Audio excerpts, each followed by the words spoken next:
नमस्कार दोस्तों, कैसे हो सारे के सारे। उम्मीद करता हूं कि एकदम स्वस्थ होंगे। मानसिक स्वस्थ होना भी इस दौर में बहुत ही ज़रूरी है। ये बहुत बुरा दौर गुजर रहा है, सबके साथ हो रहा है। आज इतना बुरा दौर आ चुका है कि हर गांव में एवरेज एक दो काल की ग्रास बन ही गए हैं।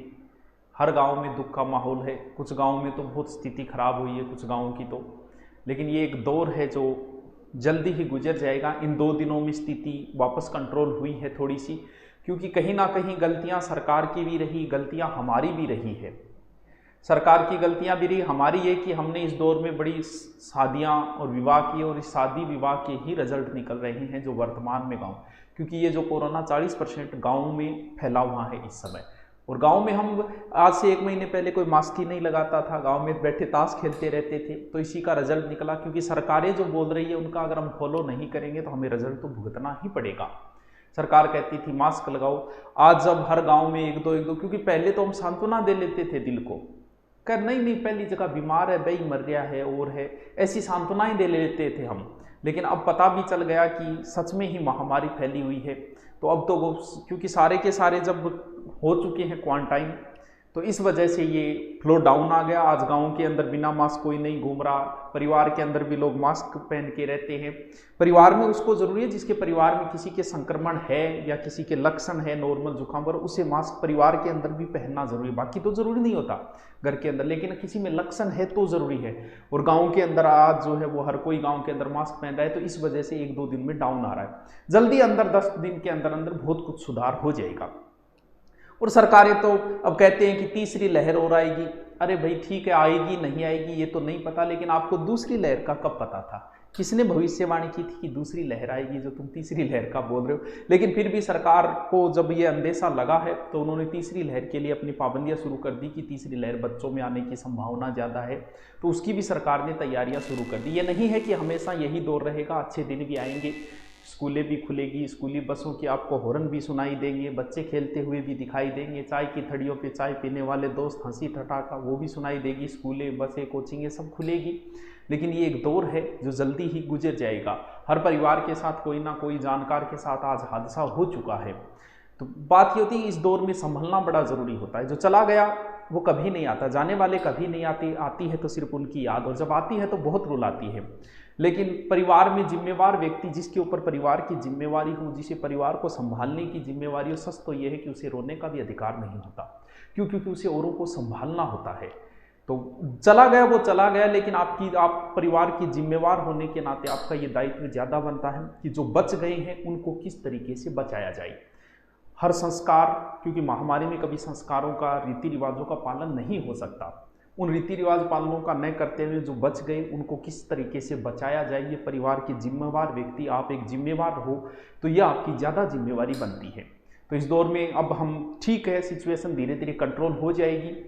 तो कुछ दिन इस तरह से बिता लो, 10-1 दिन और बिता लो, उसके बाद सामान्य स्थिति आ जाएगी। ज़्यादा चिंता करने की जरूरत नहीं है। हाँ, टेंशन होती है, सबकी होती है। इस दौर में पढ़ने का भी कोई मन नहीं करता, ये मत सोचना कि आपका नहीं कर रहा। सच्चाई ये है कि 100 में से 95 बच्चों का पढ़ने का मन नहीं। क्यों? क्योंकि कहीं ना कहीं आस पड़ोस दोस्त, कहीं ना कहीं बुरी खबर उन्हें भी मिल गई, और खबर मिलने के बाद माइंडली डिस्टर्ब होने की वजह से पढ़ाई का माहौल नहीं हो पाता।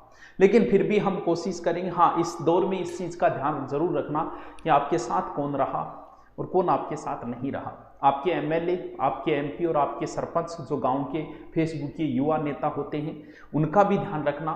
एक एक का ध्यान रखना कि किसने इस दौर में क्या किया। आपके एमएलए साहब ने सिर्फ फेसबुक पोस्टें ही डाली या कुछ कार्य किया? एमपी साहब है, आपके सरपंच साहब है, उन्होंने इस दौर में गाँव में क्या किया? एक एक चीज़ ध्यान जरूर रखना, क्योंकि कोरोना चला जाएगा लेकिन चुनाव तो हर 5 साल बाद आएंगे, तो उनका भी हिसाब करना है कि आपने किया क्या। हर एक हिसाब पूछा जाएगा उनसे। अभी तो दौर है नहीं पूछ रहे, लेकिन पूछा जाएगा उनसे। ध्यान जरूर रखना इस चीज़ का कि आप जिनकी छड़ी खाते थे, मेरी पार्टी, मेरे नेताजी, और आज वो नेताजी आपका कॉल भी उठा रहे हैं कि नहीं उठा रहे हैं, एक बार चेक भी कर लेना, पता चल जाए। आगे हिसाब भी तो लेना है उनका। तो ध्यान रखना हर चीज़ का कि इस बुरे दौर में कौन आपके साथ रहा, कौन आपके साथ नहीं रहा। तो चलता रहेगा।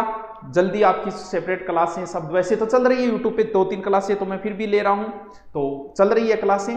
और 8 तारीख को आपके लिए आपका पढ़ाई में मन लगे, इसके लिए कुछ नया करने जा रहा हूँ मैं, कि आपका मन वापस लगाऊं मैं पढ़ाई के अंदर। हमारी भी बहुत सारी जिम्मेवारियां हम अध्यापकों पे आके पड़ गई है, जितने भी यूट्यूब अध्यापक है उन पे आ गई है। कोई किसी तरीके से आपका मन बहला रहा है, कोई किसी तरीके से मोटिवेट कर रहा है, तो हमारे ऊपर भी जिम्मेवारियां आ गई है। हम भी आपके गार्जियन हैं, हमारे हर किसी के साथ कोई ना कोई अप्रिय घटनाएं हुई है, लेकिन वही बात है, जो जिम्मेवार हो उसे रोने का भी अधिकार नहीं होता है। तो आपको 8 बजे मैं मिलूंगा, 8 बजे एक बढ़िया सरप्राइज, भले ही वो साइंस के बच्चे 12वीं वालों के लिए बहुत बढ़िया ऑफर लेके आ रहा हूं। और आपको पढ़ाई में कैसे रुचि करें उसके लिए भी ये ऐप के अंदर कुछ नया डाला है, वो बताएंगे। मंगलवार को 8 तारीख को आप तैयार रहें, बाकी खुश रहें। हाँ, वायरल इतना ज्यादा है कि किसी न किसी कई तो पूरे गांव में जुकाम बुखार सर्दी हो रही है, तो इसमें थोड़ा सा ध्यान रखिए। आप ये जो धारणाएं हैं कि भी सर्दी जुकाम बुखार हो गई तो काढ़ा ले लो, नहीं। अगर आपके थोड़े बहुत भी सर्दी जुकाम बुखार के, तो आप एक बार डॉक्टर से जरूर विचार विमर्श करें, क्योंकि काढ़ा इतना सिर्फ सर्दी जुकाम बुखार नॉर्मल जा सकती है। अगर वायरस के संक्रमण आ गए तो काढ़ा पीने से वायरस जाने की संभावना नहीं है। इसलिए थोड़ा सा अगर थोड़ी सी लक्षण लगे तो एक बार, आज पूरा का पूरा भारत जो है ना, वो सिर्फ और सिर्फ उन डॉक्टरों पे टिका हुआ है जो एक बैग लेके और पूरे गांव में देखा करते थे। परसों मेरी बात हुई ऐसे एक डॉक्टर से, उन्होंने कहा कि 10 दिन हो गए गुरुजी, 1 घंटे कंटिन्यू सो के नहीं देखा। मेरे को ये भी एक दौर है, आपके ऊपर पूरे गांव वालों की उम्मीदें हैं, तो उन्हीं की वजह से आज गांव टिके हुए पूरे के पूरे। तो उनका भी शुक्रिया, भगवान उन सबको सुरक्षित रखे जो गाँव के डॉक्टर है, छोटे मोटे डॉक्टर हैं। आज आधी रात का आपका कॉल उठाते हैं, आधी रात को आपके पास चल के आते हैं। उनसे बड़ा आज डॉक्टर कौन होगा? भगवान। आज गाँव के भगवान तो वही बने हुए हैं। तो थोड़ा सा उनसे विचार विमर्श जरूर कर ले। हाँ, आप अपना देसी इलाज करते रहें, जैसे काढ़ा वगैरह वो चीज़ें करते रहें, लेकिन फिर भी नॉर्मल जुकाम बुखार खांसी के अगर लक्षण है तो आप डॉक्टर से जरूर विचार विमर्श करेंगे। भले ही वो डॉक्टर आपका स्थानीय हो, वो भी बता देगा कि भी जांच करवाओ और करवाओ, तो ये भी जरूरी होता है, क्योंकि ज़्यादा नुकसान जो है वो उन्हीं के वहाँ है जिन्होंने कोरोना हो गया और वो नॉर्मल घर पे उपचार करते रहे ज़्यादा। क्योंकि नॉर्मल सर्दी जुकाम में 2 दिन में सही हो जाती है, अगर नहीं हो रही तो आप डॉक्टर से जरूर एक बार विचार विमर्श करेंगे। ठीक है दोस्तों, मिलते हैं कब? 18 मई को, मंगलवार को 8 बजे। Okay, thank you.